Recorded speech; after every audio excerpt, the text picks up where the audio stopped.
Okay, ready now? Fatina, ready? Ready? Go!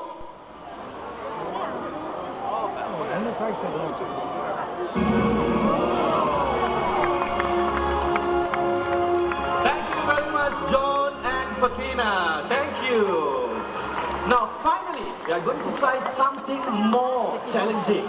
Nurul, what do you have inside that bag? Yes, what's inside that bag? Oh, now everyone look, a really small hole. Nurul, you think he can bash or fly through that small hole? Really?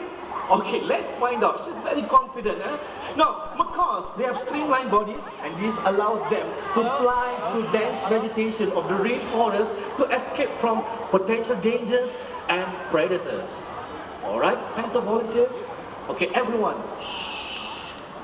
Vega needs to concentrate. Hey.